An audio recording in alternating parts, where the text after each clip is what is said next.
The thought of dying in space has captivated our imaginations for decades, often fueled by movies and television. However, the reality of a person's death in space is less dramatic and far more complicated.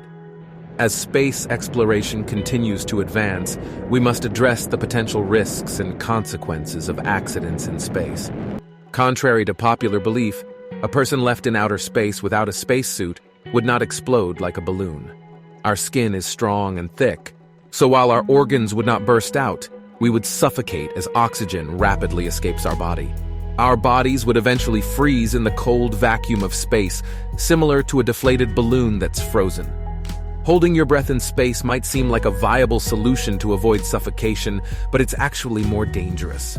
Doing so would cause air to build up inside the body, leading to rapid expansion and organ damage. It's safer to exhale and survive an extra 2 seconds before dying. Although there have been no recorded cases of people drifting in outer space and dying, many astronauts have sacrificed their lives during launch or re-entry. For example, several space shuttle disasters, such as the Columbia and Challenger accidents, have occurred. Once you reach outer space, it's relatively safe. Airplane accidents rarely happen mid-flight, with most occurring during takeoff or landing. The same is true for spacecraft. There have been no recorded cases of drifting in outer space at altitudes above 100 kilometers, but there have been some close calls. For example, pilot William Rankin's plane canopy blew off while he was flying through clouds. His experience of swelling, difficulty breathing, and blood seeping from his eyes, nose, and mouth led to the development of pressure suits. In March 1965, a person left a historic mark in human history for the first time. Alexei Leonov, a Soviet-Russian astronaut, was the pioneer of spacewalking. At the time, Russia and the United States were in the midst of the Cold War, and the competition for space dominance was also very fierce. Then, the Soviet Union scored a victory in the space race.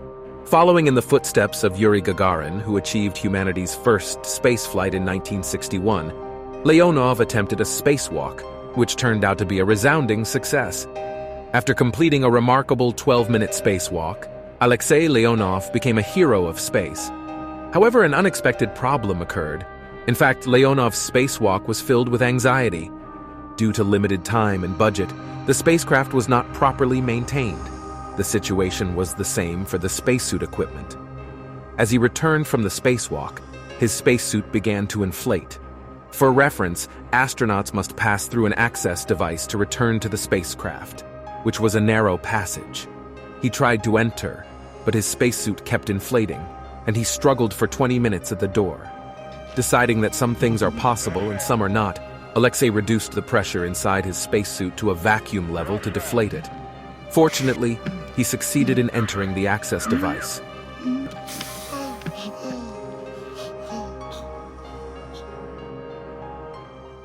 NASA does not have official guidelines for handling dead bodies in space, but there are some practices in place on the International Space Station, ISS.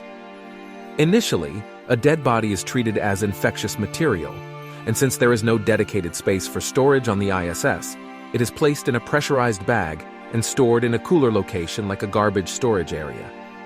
Alternatively, liquid nitrogen or the cold temperature of space can be used to freeze and shatter the body to save storage space. Releasing a body into space may seem simpler, but without a separate propulsion device, the body would continue following the spacecraft, creating a trail of dead bodies. Handling a deceased person on another planet is also complicated. For instance, on Mars, the body must be cremated due to Earth bacteria remaining in the corpse, or potential infection by unknown entities. Burying the body is opposed by scientists, as it could have unforeseen effects on the Martian environment. It might sound strange to think of drowning in space where there's no water, but it's one of the risky factors. In one accident, an Italian astronaut was working outside the space station when a cooling water line in his spacesuit burst due to a malfunction. I see beads of sweat. No, it's not sweat. No, it's not sweat. Hey, Luca, can you clarify, is it increasing or not increasing? It's hard to tell, but it feels like a lot of water. Water gradually entered the helmet. When the astronaut reported the situation to mission control, he mentioned that his spacesuit was filling with water, and he would try to get back inside quickly.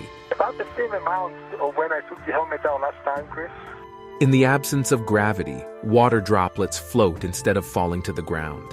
If these droplets get stuck in the eyes or nose, they won't fall off and will remain there, making it difficult to breathe or see.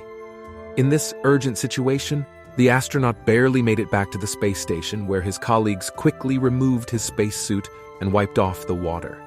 This incident led to increased security measures to prevent such dangerous situations in the future. In conclusion, the risks of dying in space are not as dramatic as popular culture might suggest. However, as space exploration advances and the likelihood of accidents increases, we must be prepared to handle the consequences. Ensuring the safety of astronauts and developing procedures to deal with emergencies in space will be crucial as humanity continues to venture into the cosmos.